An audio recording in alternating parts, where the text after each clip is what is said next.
Bon, je vais effectivement essayer d'aller très vite et bien sûr dans ce cadre-là, je vais être obligé d'être un peu caricatural et pas pouvoir forcément développer tous les arguments que je souhaiterais pour traiter de la question et du sujet que j'ai choisi ici. Je l'ai choisi pour deux raisons. D'abord parce que l'actualité politique d'aujourd'hui démontre finalement que le titre a sa pertinence, c'est-à-dire que la question des compétences dans le cadre des débats sur l'école est au cœur des problématiques, c'est-à-dire tout ce qui tourne autour du socle commun, de compétences, de connaissances, etc. Alors, on a bien vu que c'était ces dernières années quelque chose qui était très fort et qui dépassait bien évidemment très largement le cadre des débats strictement pédagogiques. Et de ce point de vue-là, je dirais qu'aborder la question des compétences d'un point de vue strictement pédagogique est finalement une forme de maltraitance du sujet, puisqu'on évite de parler d'un certain nombre de choses qui sont pourtant bien présentes. Je donnerai quelques exemples à partir de l'éducation physique et des expériences qu'on a vécues ces dernières années, depuis notamment les débuts des années 90, pour montrer en quoi justement ces questions-là sont au cœur de réflexions d'ordre politique, pas politique au sens politicien du terme, de droite, gauche, machin, etc., mais politique au sens de pilotage d'un certain nombre de préoccupations qui dépassent encore une fois largement la question de la classe, de sa gestion et des apprentissages. Je l'ai choisi pour une deuxième raison, c'est que connaissant les différents intervenants, que je connais très bien par ailleurs, puisque on les a très souvent invités dans nos propres manifestations et colloques et séminaires, je savais que cette question ne serait pas prioritaire, en tout cas elle ne serait certainement pas abordée de la façon où moi je vais l'aborder. Et donc ça me permet de ne pas superposer les discours, parce qu'on aurait été éventuellement amené à dire plusieurs fois les mêmes choses, et donc à ce titre-là, ça me paraissait bien de pouvoir avoir une forme de complémentarité. Toujours en préalable, je vais commencer tout de suite par au moins un minimum de définition, puisque il faut bien que chacun ait en tête un certain nombre de choses pour commencer à rentrer dans la journée. Alors je dois dire que de ce point de vue-là, il n'y a pas beaucoup, il n'y a pas de débat énorme autour de la définition de la notion de compétence. En tout cas sur le plan scientifique, il y a un accord assez général pour lui donner un certain registre de définition. Je vais en donner juste une ou deux qui synthétisent, à mon sens, pas mal les choses, mais je suppose que dans la journée, il y en aura d'autres. Donc bon, il y a un certain nombre d'ouvrages qui sont des ouvrages très intéressants et qui peuvent faire référence. Ceux qui veulent les voir, vous pourrez les regarder ultérieurement. Donc j'en donne une, qui est tirée dans une revue de l'INRP, Recherche et Formation, qui synthétise un certain nombre de recherches. La compétence mobilise un ensemble de ressources multiples permettant de résoudre une tâche dont la finalité est significative et apparente pour l'apprenant, permet de générer une réponse adéquate dans une situation singulière et sera considérée comme telle si elle est jugée efficace par autrui. Autre chose, de Philippe Pernoud, que certains connaissent dans un des derniers bouquins, là, Quand l'école prétend préparer à la vie, la compétence n'est pas directement observable, c'est la condition d'une performance, elle la rend possible, non aléatoire, prévisible. La compétence est en quelque sorte une sorte de promesse de performance. Donc, on retiendra quand même un certain nombre de choses qui sont importantes et qui découlent des définitions d'aujourd'hui. En gros, la question de la compétence seule est une problématique qu'on ne peut pas aborder d'une façon limitée. Il faut prendre à minima un système qui comprend la compétence, la tâche et la performance. La compétence est donc un ensemble de ressources. Les repères scientifiques à peu près disent la même chose, c'est-à-dire que c'est quand même quelque chose qui n'est pas forcément très bien défini, c'est un ensemble de ressources. Elle est observable à travers une performance, j'ai marqué au sens de prestation pour qu'il n'y ait pas de confusion par rapport à l'exploit, à la performance, et elle est reconnue efficace si elle est jugée, elle n'est reconnue que si elle est jugée efficace par autre. Donc voilà un petit peu les choses. Donc du point de vue qui est le mien, je laisse ça pour qu'on l'ait en tête, on pourra en discuter au cours de la journée si vous le souhaitez. Enfin, ce n'est pas l'objet de ma présentation évidemment.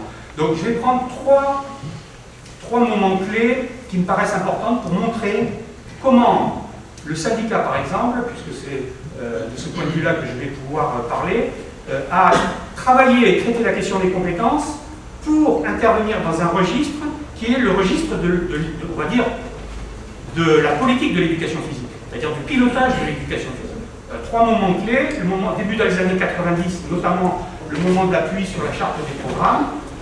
2005, saute dans le temps, 2005 parce que c'est la loi Fillon, j'y reviendrai tout à l'heure, pour expliciter qu'il y a un moment politique particulier qui consiste à mettre la question des compétences au cœur d'une loi pour l'école et donc au cœur des préoccupations politiques. Et donc la notion de compétence change de sens à ce moment-là. Et puis quelques mots sur les programmes actuels par rapport à l'utilisation qui en est faite. Et je terminerai par disons une réflexion un peu plus à peine esquissée sur la notion de rapport entre savoir et compétence. Donc, ce qu'il faut savoir, et moi je le fais régulièrement quand je travaille et quand j'interviens, pour ne pas dire n'importe quoi et ne pas donner mon propre point de vue personnel, je vais travailler sur ce qui a été écrit réellement par le syndicat dans les périodes considérées. Dans toute la période des années 80 jusqu'au début des années 90, la question des compétences est très peu abordée. Ce n'est pas un sujet à l'époque qui est très développé, et on en parle, je crois, j'avais relevé que c'était juste au moment des instructions officielles de 85 que la notion de visée des compétences des nains commence à apparaître dans la littérature. Donc, on est à ce moment-là, on n'est pas du tout dans une réflexion, une utilisation du terme de compétences, ni dans l'école, très peu dans l'école, et pratiquement pas en éducation physique. À propos de l'école, je renvoie à ce bouquin qui est paru dans les années 90 et qui explique très bien justement l'introduction de la notion de compétence dans l'école. Donc, comment ça se fait que dans le début des années 90, le SNEP prend appui de manière très forte sur la charte des programmes 91, c'est-à-dire la charte qui est écrite par le Conseil national des programmes, qui est censé piloter la rédaction des programmes et qui a été instaurée par la loi de Jospin en 89. Donc pourquoi à ce moment-là on prend appui très largement là-dessus? Bon, je pourrais citer un certain nombre d'extraits, mais ça me prendrait un petit peu de temps. Deux choses. D'une part, à cette période-là, il y en a certainement ici qui s'en souviennent, on est dans un travail de rédaction des programmes, et on est très vite confronté à deux options qui s'opposent. D'une part, une option, je dirais, qui a été portée par l'inspection générale, notamment par Alain Hébrard, qui l'a dit et répété plusieurs fois, qui a une conception des programmes qui est une conception un peu généraliste. C'est-à-dire, en gros, des programmes, ça doit servir à discuter avec l'extérieur, ça doit présenter les grands axes de l'éducation physique, ça doit être relativement léger dans l'écriture, et ça doit avoir cette fonction-là. Ça n'a pas d'autre fonction, parce qu'il a expliqué plusieurs fois par ailleurs, c'est trop compliqué en EPS, on n'y arrivera pas, on ne mettra pas tout le monde d'accord. Donc des programmes stricto sensu, au sens classique du terme à cette époque-là, ce n'était pas l'option qui était défendue. Et nous étions déjà dans une autre optique qui était celle de dire, en gros, l'éducation physique, elle est reconnue dans les établissements scolaires parce que les enseignants sont reconnus en tant que personnes dans les établissements scolaires, par leur dynamisme, par leur formation, par leur capacité à intervenir auprès des élèves, par leur connaissance, mais elle n'est pas reconnue par les savoirs et les connaissances qu'elle fait apprendre, par, je dirais, ce qui constitue le cœur, normalement, d'une discipline scolaire. Donc on était dans ce registre-là, et on dit l'occasion des programmes, c'est l'occasion pour vraiment avancer sur ce registre-là, et il faut qu'on commence à décliner réellement ce qui doit être appris. Donc on est sur deux optiques un petit peu différentes, qui sont des optiques politiques, qui ne sont pas des optiques pédagogiques, mais de dire voilà quoi doit servir un programme. Et dans ce registre-là, à un moment donné, où il y a un deuxième débat qui se fait de façon beaucoup plus générale dans l'école, qui est un petit peu la remise en cause des savoirs académiques, des savoirs morts, comme certains disaient à l'époque, des savoirs, non discutés, etc. Il y a un débat qui commence à se mener dans le cadre de l'école pour dire, oui, mais il n'y a pas que des savoirs, il faut aussi, développer d'autres choses chez l'élève, et donc, alors nous, on était déjà sur des savoir-faire, des savoir-être, tout un tas de choses, mais dans le cadre de l'école en général, c'était pas trop le cas. Et donc, le Conseil national des programmes met ça en avant, donc une politique d'une certaine manière d'éducation dans le cadre scolaire qui dit, bon, il n'y a pas que des savoirs, il y a aussi des compétences, des savoir-faire, des attitudes, etc. Et donc, je ne vous lis pas l'extrait du chapitre qui nous concerne, mais en tout cas pour nous, on prend appui là-dessus pour dire, dans les débats que nous avons, pas qu'avec l'inspection générale, mais aussi avec le ministère à ce moment-là sur les programmes, dire nous on veut du concret dans les programmes et on veut s'appuyer très fortement, et on a mis la notion de compétence fortement en avant. il y a des accords, des tractations, tout un tas de choses, et puis toute l'histoire aboutit progressivement au programme de 96, dont vous vous souvenez, pour en tout cas la plupart d'entre vous, je suppose, organisé autour de 3 niveaux de compétences: compétences générales, compétences de groupe et des compétences dites spécifiques. Donc ça, c'est le fruit de cette histoire, de cette histoire-là qui, comment dire, a comme fonction effectivement. Donc ça, c'était le Conseil national des programmes. Hein, bon, vous pouvez le retrouver facilement, c'est pas tellement compliqué de l'avoir, mais en gros, elle répète qu'il faut viser des compétences et les niveaux de compétences. Donc il y a cette double bataille à l'intérieur de l'école, dans la hiérarchie et la place des disciplines. Et puis, deuxièmement, en EPS, la bataille pour amener un certain nombre de choses qui soient réellement concrètes et qu'on ne laisse pas, qu'on définisse pour qu'on puisse décider et discuter autour des objets plus tard d'enseignement.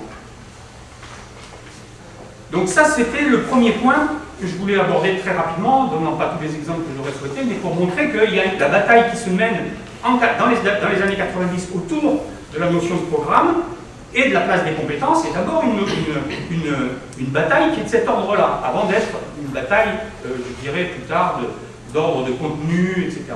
C'est donc dans ce registre-là. La deuxième période que je voulais prendre, c'est une période clé aussi, justement parce qu'elle introduit une forme de rupture. C'est, bon, on saute beaucoup dans le temps, hein, mais c'est la question de la loi Fillon.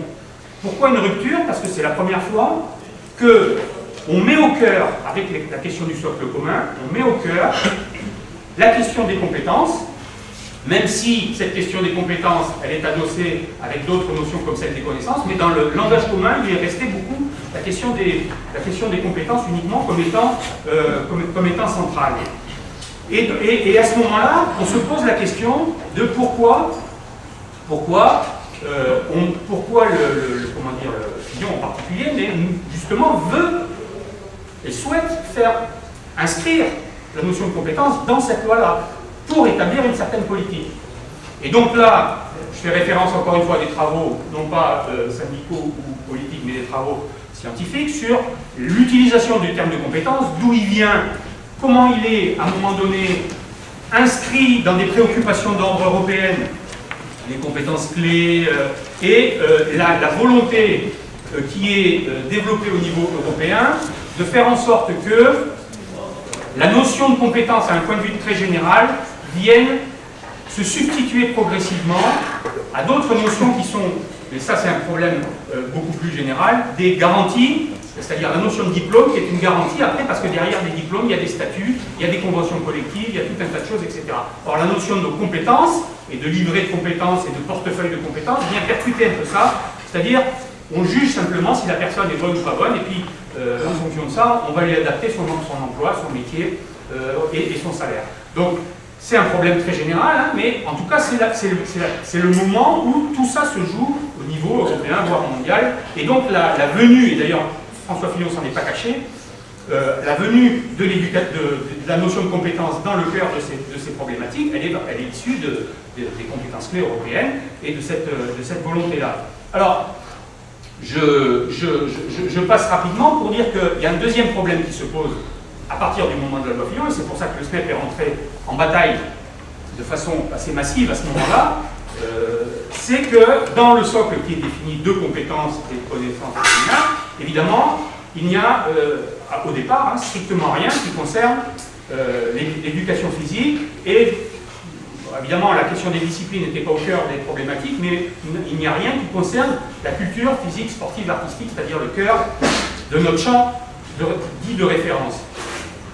Je le dis parce qu'on peut. Après, il y a eu des débats pour dire oui, mais l'éducation physique est dans tout, elle est partout, la culture physique elle est partout. Bon, je laisse ça de côté parce qu'il faut pas discuter dans le débat. Mais ce qui est sûr, c'est que Fillon, puisqu'on l'a rencontré, à ce moment-là, pour lui, c'est niet.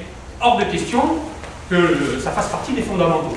Et il nous a dit, mais je ne comprends même pas pourquoi vous posez la question, ça ne peut pas en faire partie, etc. Donc, bataille du SNEP. Et on a fait signer 450 signatures dans les marchés, des trucs, etc. pour dire pas d'éducation sans éducation physique, sportive, etc.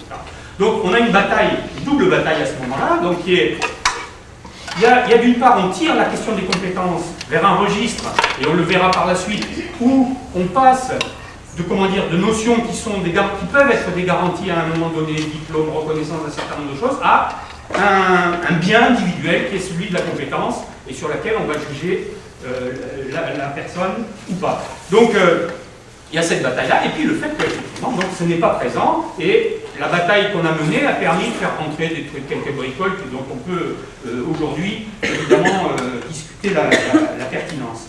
Donc, on est dans ce moment-là, et vous, encore une fois, c'était pour montrer, essayer d'expliciter, même si c'est un peu court, que les débats qui sont à ce moment-là ne sont pas des débats pédagogiques. Pas des débats pédagogiques, c'est des débats d'ordre politique sur le pilotage de l'éducation nationale d'une part et de l'éducation physique éventuellement d'autre part.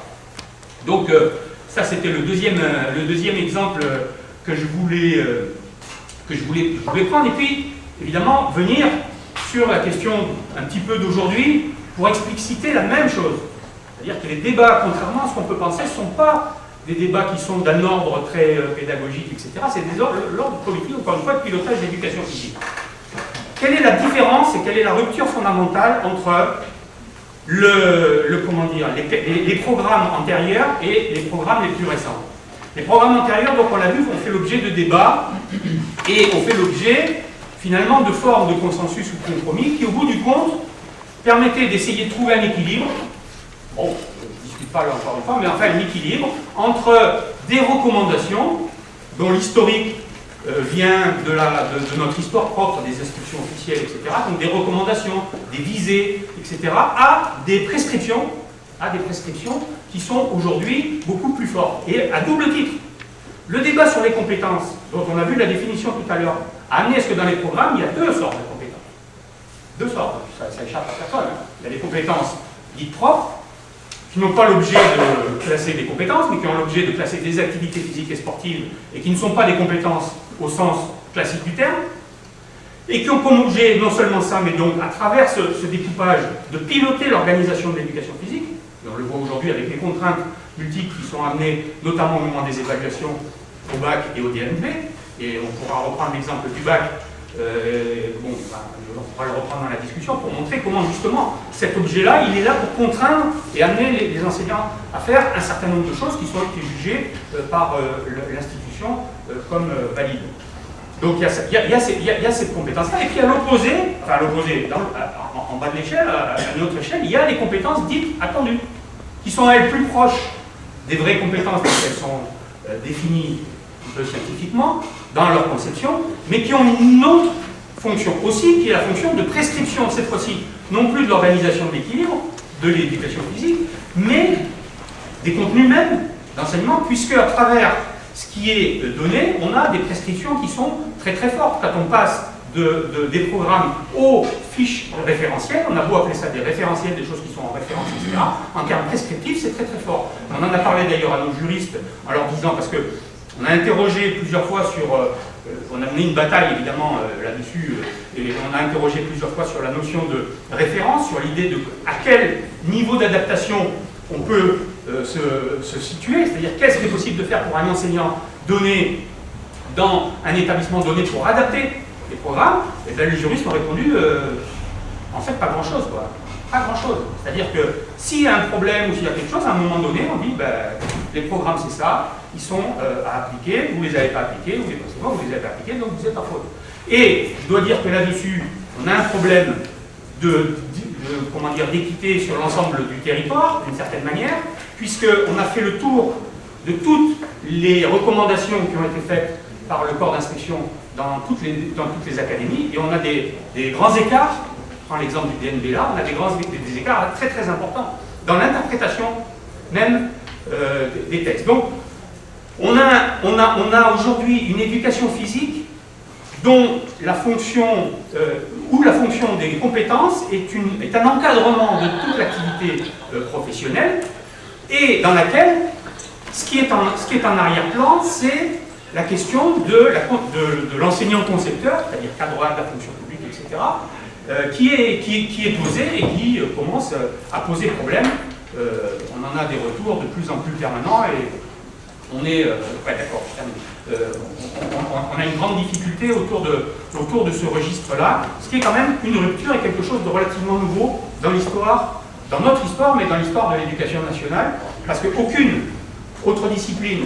Moi je fais partie du Conseil supérieur d'éducation, donc je suis tous les débats sur tous les programmes de toutes les disciplines. Alors ça m'intéresse bigrement parce que ça me permet justement de faire des comparaisons, et aucune autre discipline dans ce registre-là de prescription. J'en ai beaucoup discuté avec d'autres inspecteurs généraux, puisque avec les nôtres le débat est difficile, comme on l'a dit, et bref.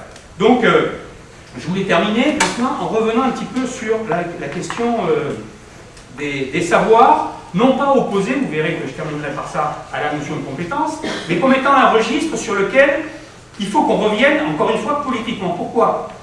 Parce qu'aujourd'hui, vu comment ça se passe, je parle en règle générale, il n'y a que des compétences en éducation physique. Alors les compétences étant elles-mêmes divisées en aptitudes, les trois trucs du socle commun, bon. Mais on pourrait avoir l'impression que c'est une discipline qui n'a plus de savoir, qu'il n'y a pas de savoir. Qu'est-ce que c'est qu'un savoir aujourd'hui dans le cadre scolaire? Enfin, dans le cadre pas scolaire, mais enfin, qu'est-ce que c'est qu'un savoir? C'est un objet culturel, c'est-à-dire un produit d'une personne ou de collectif qui ont été stabilisés dans le temps, qui ont été discutés, qui ont été éventuellement contredits. On a plein d'exemples dans le champ scientifique, dans tous les... Bon, et qui font aujourd'hui l'objet d'une transmission possible, ou en tout cas d'une nécessité d'appropriation par tout le monde pour que chacun puisse rentrer, on va dire, dans la grande histoire de l'humanité pour aller vite. C'est-à-dire qu'on est sur un bien public. Le savoir étant quelque chose qui est extérieur à la personne, on est sur un bien public. On n'est pas sur un bien privé qui est celui de l'ordre de la compétence. La compétence, c'est quelque chose que j'ai ou que je n'ai pas. C'est moi qui l'ai, c'est pas bon. Donc je pense que politiquement aujourd'hui, par rapport à ce qui est en train de se développer, il faut absolument qu'on se recentre sur un certain nombre de choses et qu'on arrête les querelles éventuellement de mots, parce que des fois, des notions ou des concepts, il n'en reste plus que des mots et des usages qui sont parfois fort éloignés. Et donc, il faut qu'on rentre dans une autre dynamique qui consiste à essayer de redéfinir ou de reprouver aujourd'hui la question des choses, pour aller vite, des choses, si on ne veut pas les nommer, qu'il y a à apprendre en éducation physique, ces choses-là étant évidemment et forcément de différents registres. C'est bon? Je termine. Donc je fais appel là-dessus, sur ces questions-là, à plusieurs personnes, mais à des gens comme Astolfi, à des gens comme Chantal Amadesco, à des gens comme ça, qui se placent et se sont placés structurellement dans cette lignée de la notion de savoir, non pas en l'opposant à la notion de compétence, mais en y faisant réémerger cette idée que les savoirs, c'est quelque chose qui s'est construit et qui est déposé, je dirais d'une certaine manière, à l'extérieur de la personne. Et donc on passe d'une éducation physique, d'une école qui s'est centrée progressivement sur un bien privé, de plus en plus privé, c'est-à-dire la question de la compétence, à revenir à un peu plus de débat public sur quelle est la place des savoirs. Alors, ça a été très très vite, et pour terminer, encore une fois, par rapport à tout ça, si on regarde un petit peu là, juste pour ceux qui passent quelques temps à écrire pour des sujets ou autres, la question de la mission de l'école, que tout le monde connaît, instruire, former, éduquer, on peut aussi terminer par ça en disant que bon, quand on est sur le pôle de l'instruction, on est du côté des programmes. Très clairement, on est du côté des programmes. Quand on est sur et donc des savoirs à apprendre. Quand on est sur la formation, on est effectivement du côté des compétences. Et quand on est sur l'éducation, on est plus sur le côté des valeurs. L'enjeu aujourd'hui pour chacun et chacune, c'est de faire en sorte que les élèves puissent accéder à l'ensemble de ces registres-là. Et je fais peut-être sans doute même la transition avec ce que dira mon successeur, à savoir que finalement, la question qu'il faut se poser, c'est celle non pas de est-ce que je fais de la compétence, est-ce que j'enseigne des compétences, est-ce que je fais du savoir, etc., mais de trouver des objets d'étude, chers camarades, qui permettront de trouver justement la manière, et plus que la manière, les façons, les sujets sur lesquels je vais faire travailler les élèves. Donc voilà ce que je voulais rapidement dire. Et évidemment, j'ai été trop vite. Il aurait fallu citer quelques anecdotes supplémentaires pour tout expliquer. Merci Christian.